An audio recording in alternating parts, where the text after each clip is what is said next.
Si vous prenez 5 000 $, vous le mettez dans un compte bancaire, vous avez facilement réduit la valeur de votre argent. Et c'est pas bon. L'épargne en elle-même vous rend pauvre. Là, je ne mâche pas mes mots par rapport à ça. Je me suis toujours dit que la meilleure manière de réussir, c'est de mimiquer ce que les plus riches font. C'est de faire la même chose qu'eux. Ne pas trop se poser les questions.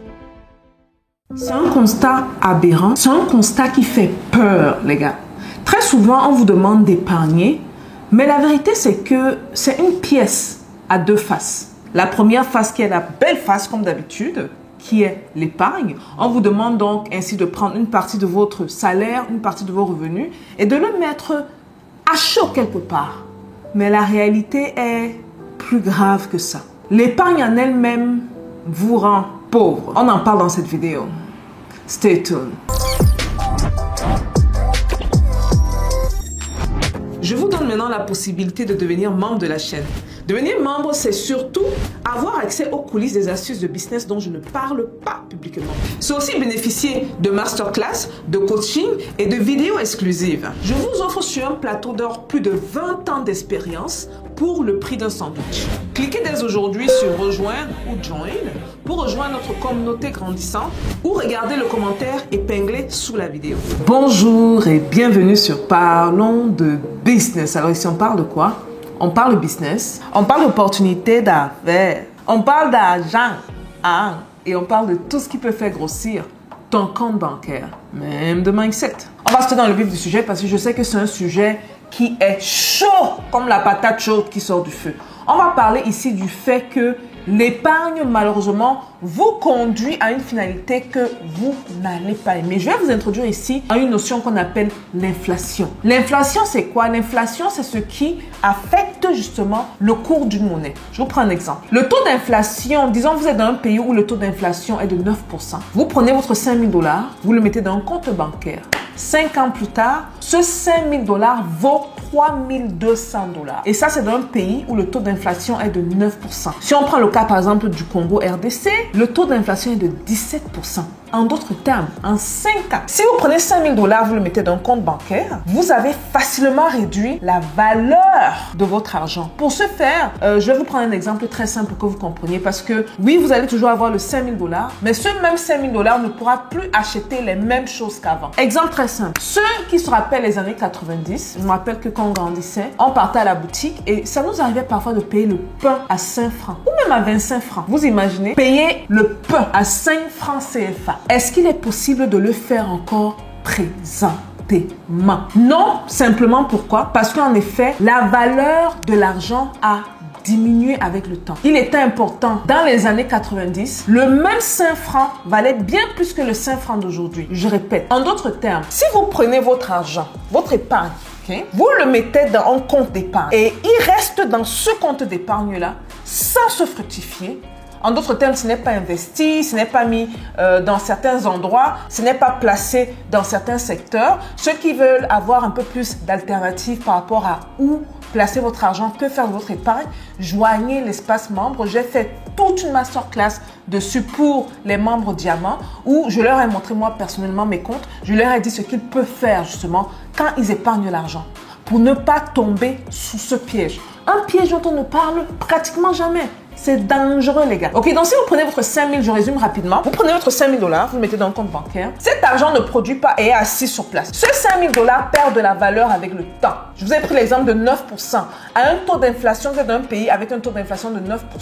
Si vous avez 5 000 $ en 2024 ou en 2025, guess what? En 2029 ou en 2030, cet argent vaut 3 200 $. Parce que vous avez juste laissé l'argent déposé dans le compte. Et c'est pas bon. Alors, qu'est-ce qu'il faut faire? Parce que après avoir dit que ce n'est pas bon d'épargner, c'est important de dire donc qu'est-ce qu'on fait avec notre épargne? Simplement, on prend cet argent et on le place quelque part. Et ce quelque part, je vais vraiment le développer parce que pour le même 5 000 $, je vous prends un exemple. Je vous ai dit, moi, dans mes investissements, que le plus gros de mes investissements à date, c'est dans les achats de terrain et de terre. Donc, voici un cas où je prends 5 000 $. Vous avez suivi le premier cas. Premier cas, je prends mon 5 000 $, je le dépose dans un compte.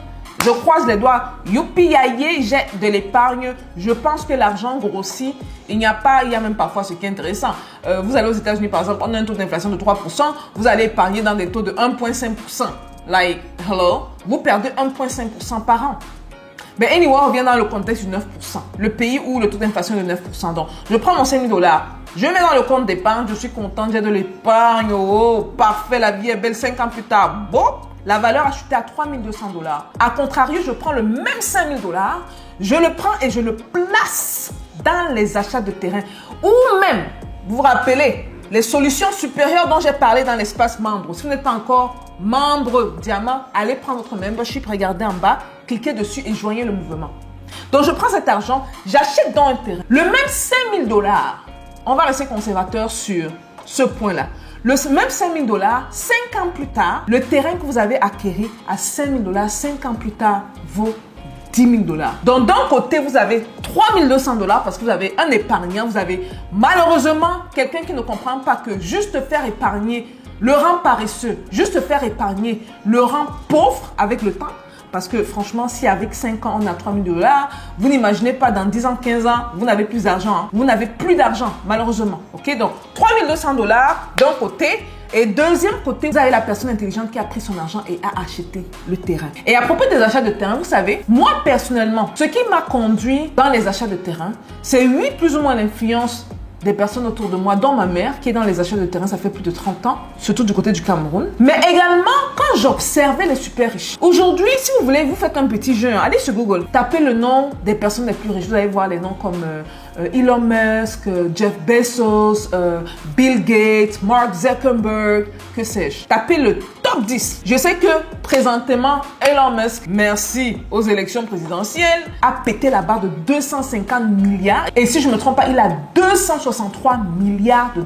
C'est malade. Donc, vous avez les gens comme Bernard, Sergey Brin, le co-founder de Google, et bien d'autres. Dans cette liste-là, amusez-vous à aller voir qui a acquis des terres. Vous serez surpris. Elon Musk, tout le monde le sait, a déménagé ses bases d'opération qui étaient en Californie. Merci au Woke Mouvement, au Texas.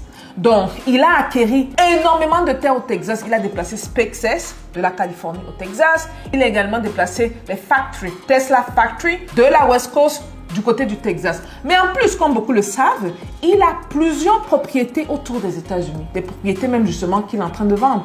Et c'est pas tout. Jeff Bezos, accrochez-vous, avec Jeff Bezos, on a des chiffres. Le gars a acquis 170 000 hectares, l'équivalent de 420 000 acres, comme on dit en anglais. S'il vous plaît, ne confondez pas les acres et les hectares. C'est deux variétés différentes, ok? Donc, 170 000 hectares, il a un ranch du côté du Texas. C'est pas fini. Vous avez suivi les polémiques sur Bill Gates. Le fait qu'il veut acheter toutes les terres agricoles des États-Unis. Si Jeff Bezos a 420 000 acres, vous n'imaginez même pas ce que Bill Gates est en train de faire. En fait, en date d'aujourd'hui, il est le propriétaire de ferme le plus grand en termes de secteur privé aux États-Unis. Dans les achats de terrain, certaines personnes ne voient pas la puissance de cette option-là. Mon conseil donc pour vous, si vous avez de l'argent, vous demandez quoi faire de cet argent. Prenez cet argent et allez acquérir des terres. Si vous pouvez le faire dans des pays plus sûrs, tant mieux. L'Europe aujourd'hui est assez incertain. Je suis en train d'observer un mouvement de migration des gens qui fuient la France. Venez aux États-Unis. On a présentement à la tête du pays quelqu'un qu'on a eu à combattre, qui soit bon, qu'on ne l'aime pas, qu'on l'aime, que sais-je. Mais ce qui est sûr, c'est que c'est quelqu'un qui seulement en 2 semaines au pouvoir a eu plus de 20 rendez-vous et commence à bouger les cartes. C'est une économie qui se voudra stable, pas juste sous Trump. Je pense que ce sera le cas par exemple sur les 50, sur les 100 prochaines années. Prenez votre argent, votre épargne et ne le laissez pas pourrir dans un compte d'épargne en vous disant que l'argent rentre, vous êtes bon, that's it. Donc soit acquérissez des terres, soit en Afrique si vous pouvez, mais quand vous allez en Afrique, faites très attention où vous allez. Il y a des pays où il y a de l'arnaque à gogo. Vous payez une terre qui est déjà payée par quelqu'un d'autre. Venez peut-être dans des régions un peu plus sûres. Venez par exemple aux États-Unis, investir et payer vos terres. Et c'est une des raisons pour lesquelles je fais un partenariat très rapproché avec Dick. Vous avez vu plusieurs des vidéos sur la chaîne. Beaucoup ont réagi. Beaucoup ont acheté leurs terres. Beaucoup ont acheté leur maison. Je pense que le réveil est de telle sorte que les gens se sentent qu'ils ont plafonné, quoi. Et ils veulent d'autres horizons. Ils veulent des endroits sûrs. Ils veulent des endroits où ils peuvent dire, voici, je prends mon argent et j'investis. Oui, il y a d'autres avantages à avoir des biens immobiliers aux États-Unis, mais n'oubliez pas le bien financier derrière. Et bien sûr, l'ironie du sort, c'est que les personnes les plus riches sont très souvent propriétaires de terrains, d'immeubles, que sais-je. Je vous ai donné le top 10. Si vous êtes demandé d'aller chercher le top 10, je suis prête à vous promettre que dans le top 10, il y a au moins 7 ou 8 personnes qui sont des mangeurs de terrain, comme je les appelle. Donc, gardons cette leçon clé pour sortir de cette vidéo. Très leçon excessivement importante. L'épargne en elle-même vous rend pauvre. Là, je ne mâche pas mes mots par rapport à ça. Vous n'êtes pas obligé de saisir le concept économique derrière, mais suivez au moins les conseils de ceux qui réussissent. Vous savez, moi, avant un certain moment, je me suis toujours dit que la meilleure manière de réussir, c'est de mimiquer ce que les plus riches font. C'est de faire la même chose qu'eux. Ne pas trop se poser les questions. Et peut-être down the line, sûrement plus tard, je comprendrai. Et c'est quelque chose que de plus en plus d'entre eux font.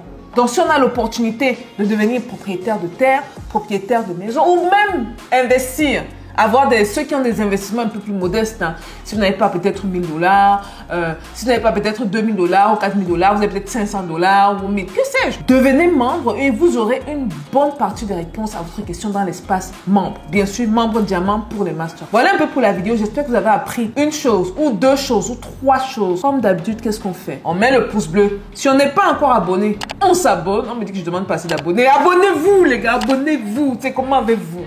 On s'abonne. Et on se voit à la prochaine vidéo. J'imagine que vous savez déjà où je suis. Est-ce que vous savez où on est? Est-ce que vous savez où on est? Dans quel pays on est là? Les gars, c'est chaud ici. Hein? Vous avez vu que depuis plusieurs jours, les vidéos ne sont pas sorties. C'est chaud! Ce qu'on vous apprête là. Ah! Vous n'êtes pas prêts. Vous n'êtes pas prêts. Bref, l'épargne vous rend pauvre. Investissez votre argent. Peace.